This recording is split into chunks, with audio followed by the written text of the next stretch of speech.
are college football's best transfer portal quarterbacks this year? We're going to talk about 3 of them. Locked On presents The Portal, the daily podcast covering college football recruiting and everything NIL. Part of the Locked On Podcast Network.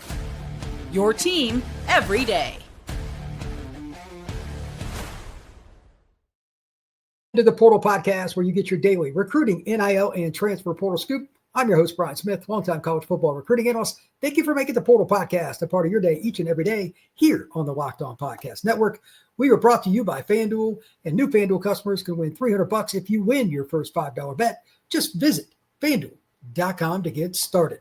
We're going to be talking about 3 very important transfer portal quarterbacks, and I have an overall theme that I want to talk about: who really struck gold and who may have come up short. But the 3 examples that I'm going to use: Carson Beck of Miami, it's all about Tommy Castellanos of the Florida State Seminoles, and to start off the show, my guy from Locked On Auburn, Zach Blackerby, is going to help me here with Mr. Jackson Arnold of the Auburn Tigers.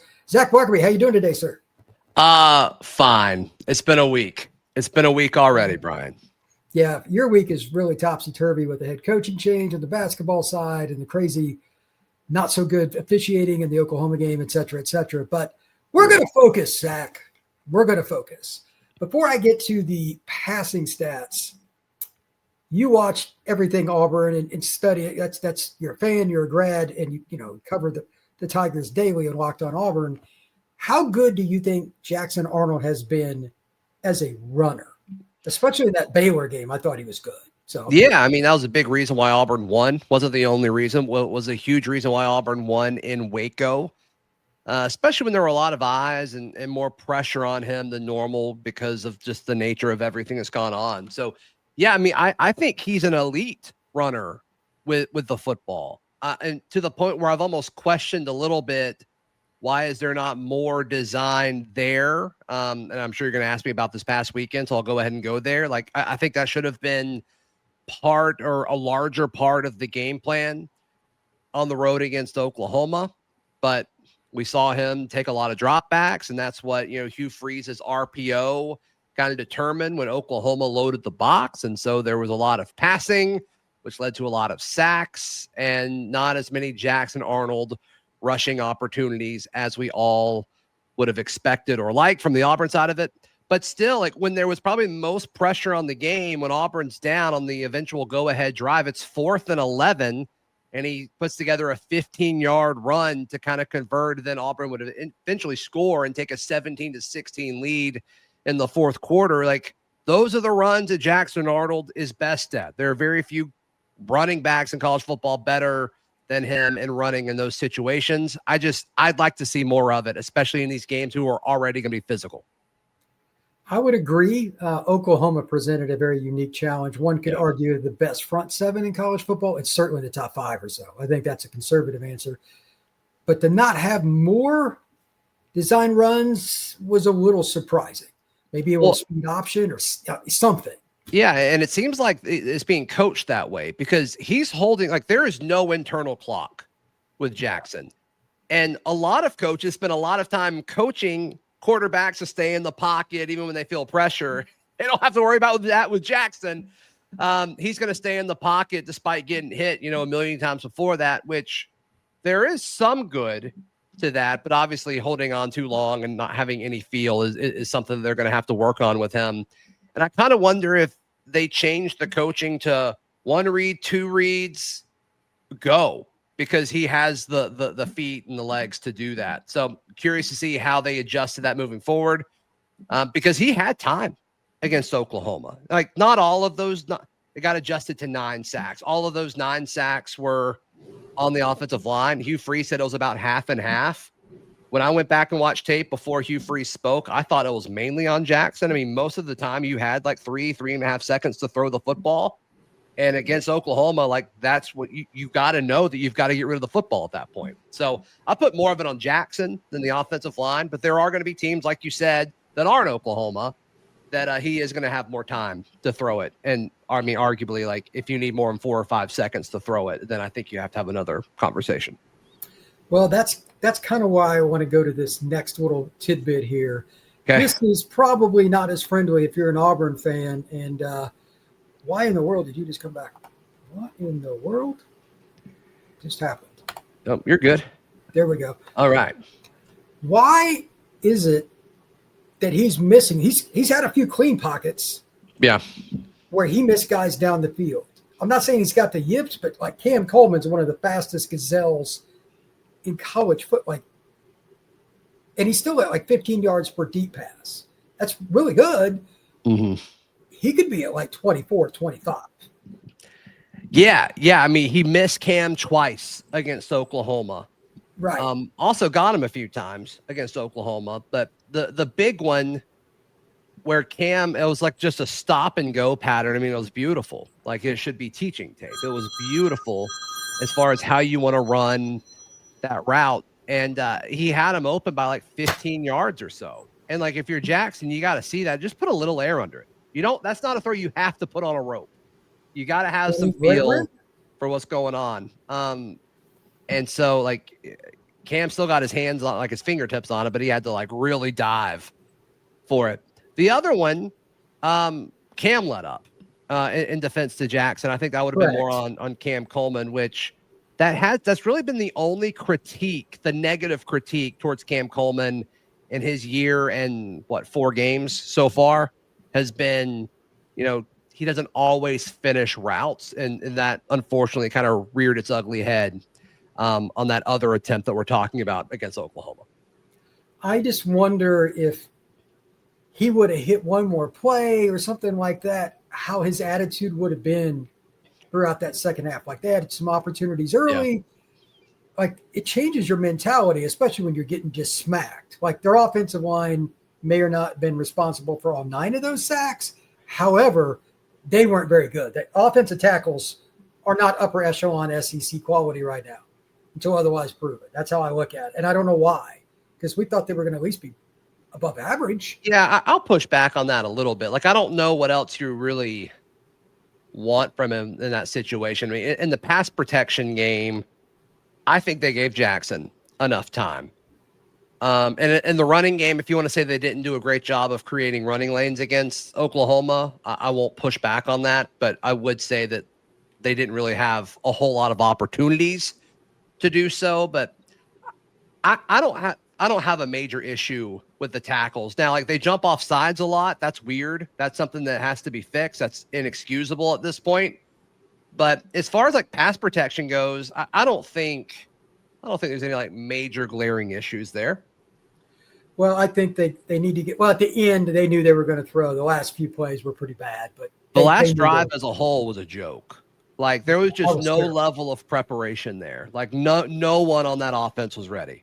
No, and unfortunately, I would agree with you there. And yeah, like Jackson was just a guy getting beat up like the middle of a boxing ring, and he was the bag. They were just speed bag. So, yeah.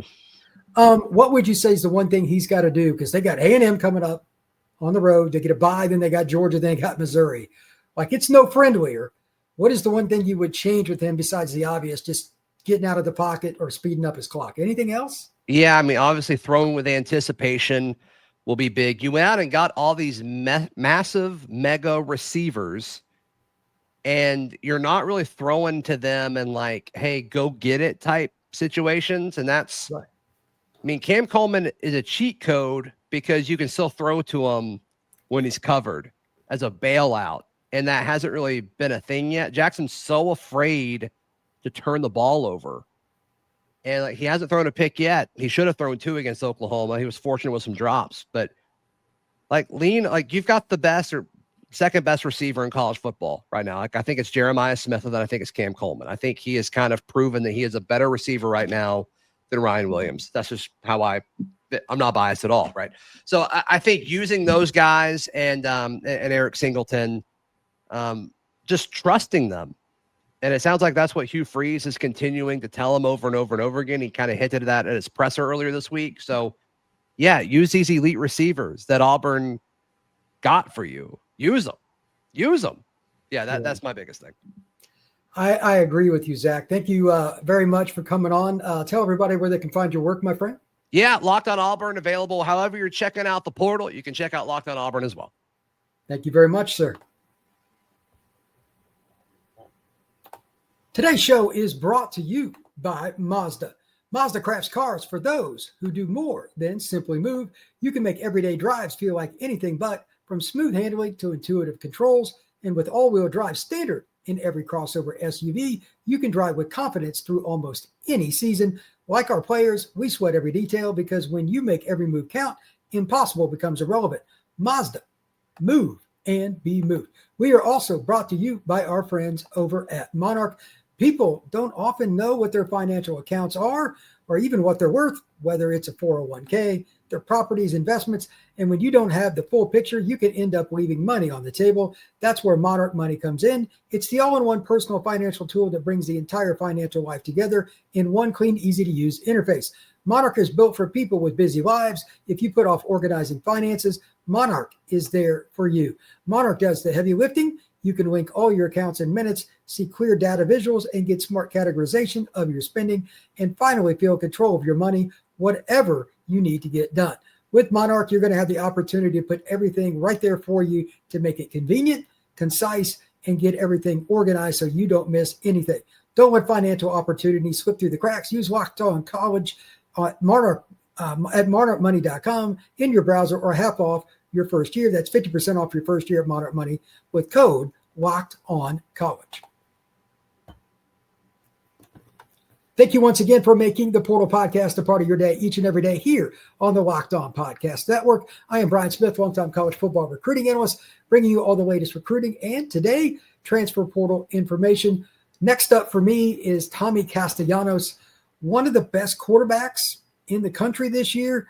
And to be really honest with you, he's been really good at not just throwing the football, not just running the football, but running his team. Florida State has taken on a completely different dynamic. Before I get into the numbers, and I've got them up there for those of you on YouTube, and I'll go over them momentarily for those of you on audio, Tommy makes the right call. Whether it's throwing the ball away, whether it's changing the play call from a run to a pass or vice versa, he gets Florida State in a position to win. At the end of the day, that's the most important thing that a college football quarterback must do. It's not an easy job. It's a thankless job sometimes because you take so much heat when things don't go just exactly right. But Tommy Castellanos has been very consistent for the Florida State Seminoles. And now let's kind of go through a few of the numbers. But there's one in particular that I think is really, really important that we'll get to momentarily.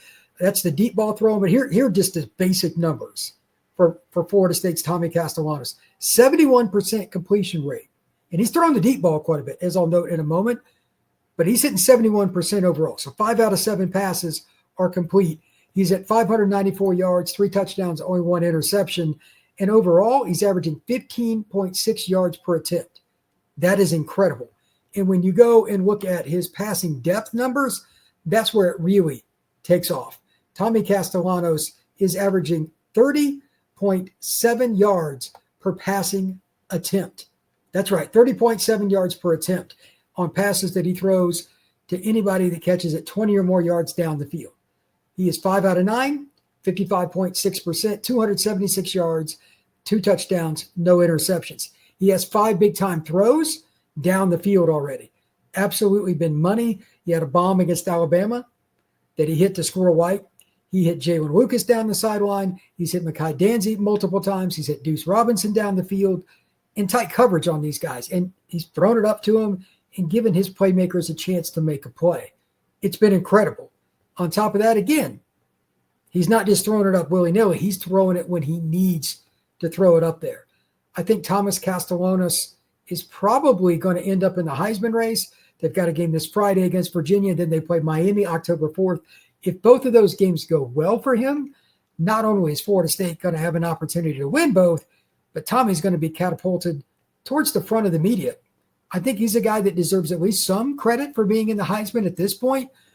But if you go in and look at him 2 more wins into this season, why couldn't Tommy be in the Heisman race?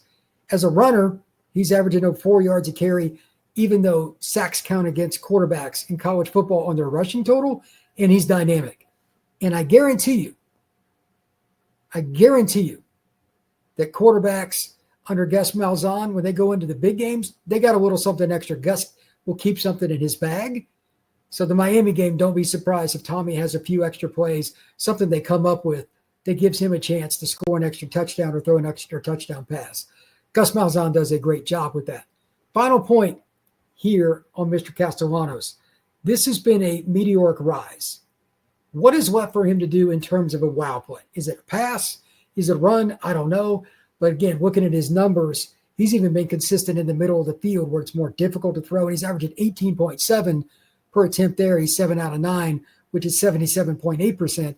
What can he do to kind of catapult Florida State, if you will, to the forefront?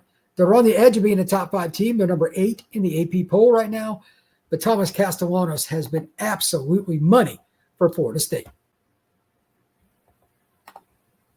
Today's show is brought to you by FanDuel. The NFL season is here, and FanDuel is making sure you're ready for kickoff with a can't-miss offer. Right now, FanDuel customers can receive a deal where you bet $5, and if it wins, you'll get $300 in bonus bets to use across the FanDuel app. If you want to bet on Aaron Rodgers, if you want to bet on Patrick Mahomes, or if you just want to bet on the halftime score of the Bills and Jets, anything that you want to do, you can make that happen. Same game parlay. Maybe you want to do something for your fantasy lineup. There's all kinds of opportunities at FanDuel. Are you ready to play? Download the FanDuel app now by visiting FanDuel.com to get started. That's FanDuel.com to place your first $5 bet. Thank you once again for making the Portal Podcast a part of your day. And now it is time to talk about Mr. Carson Beck. This has been a great transformation for him over at the University of Miami after he transferred from the University of Georgia. Here are some of the numbers for Beck. And I wanted to start off with the deep passing first because there's been some misnomer with the idea that he's just a guy that throws in the middle of the field, throws shorter, etc. But he's done pretty well down the field as well. A little better than I anticipated, in fact. 8 out of 17, 47.1%, 234 yards, 13.8 yards per attempt, 4 touchdowns, 2 interceptions. Now, Miami lost some really good receivers. They really did. And they lost a couple of good tight ends. But they haven't missed that much in the passing game. And above all else, regardless if it's short, intermediate, or long, Carson Beck's been very consistent. Against Notre Dame, he was 13 out of 16 against zone. Notre Dame wanted to keep everything in front of him. He would just march them down the field with 6, 8, 10-yard passes. It was well done. Against Florida, the same thing. Didn't force anything. Florida's offense wasn't playing well. Didn't put his team in a bad situation. They ended up grinding it out and then scoring late to pull away. Smart football player. I think Carson Beck is a guy that's going to get drafted pretty high. Depends on how the rest of this season goes, but he's earned it. And throughout his career, he's been very consistent with one thing. He will deliver the football where it needs to go. Smart players like that tend to end up in the National Football League. Here's the other thing I like about Carson Beck. He's not afraid to run if he has to. He's also capable of getting outside the pocket, making a play take a little longer, give his chance for the guys around him at tight end, running back, and receiver all to get open. And he's got Malachi Toney and several other good players running around catching passes. So if he keeps doing that, Miami's got a chance to make a deep run in the college football playoff. Here are his overall passing stats for Mr. Carson Beck. For the season, right now, he is sitting at a total of 17 out of 30 just in the last game, by the way. He's consistent just every week. 82 out of 112, 73.2%, 972 yards, 8.7 yards per attempt, 7 touchdowns, 3 interceptions. Per Pro Football Focus, he's got 4 big-time throws, and he's only got 2 turnover-worthy plays on the season. He gets it done. Very consistent football player. And if you're not surprised by that, good for you. But coming off that arm injury that he had, or the elbow injury, I wasn't sure how he was going to respond. He's done more, arguably, than he had at any point in his career at Georgia, and certainly better than he was last year. This has been a great turnaround and a great transfer portal addition for the Canes. Again, Carson Beck might lead Miami to the Final Four and maybe even a national title. They've done really, really well. Good job by Miami going out and getting Carson Beck, because he is a leader of a team that has played absolutely fantastic football all season long. So congrats to him and everybody involved over there at the University of Miami. Now, overall, I just wanted to talk about one other thing here. with the transfer portal and quarterbacks, there's some hit and miss. Last year, DJ Uyunglele at Florida State was not very good. I mean, he just wasn't very good at all. Not every guy makes it. Not every guy is that player. Not every guy is somebody that fits your system. So if you're at a fan at a school or follows a school, that the quarterback's not doing great, ask yourself two questions. The first one's obvious. Does he fit the system? DJ didn't fit Florida State. Secondarily, does he fit into the locker room and the culture? The three guys I talked about today, Jackson Arnold fits Auburn. He's doing pretty well. He's got some steps to take. But then you got Tommy Castellanos, fits the system. The guys love him. He's a leader. And then Carson Beck, too. There's different situations for everybody. But if your team is struggling at quarterback and they took a transfer guy again, does he fit the system? And does he fit the locker room? Those two are the ones that most often come up in the conversations that I have with people in the football world, whether it's high school, college, trainers, etc. The fit.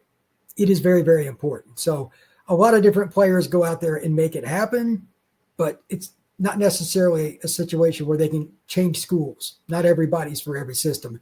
And that's why the transfer portal is wild. You just don't know what you're going to have year to year at any different school. And again, look at Florida State. Really good in 23, terrible in 24. Now they're really good again. They've been portal heavy in all 3 years. Chemistry matters at the college football level. Thank you once again for making the Portal Podcast a part of your day, each and every day here on the Locked On Podcast Network.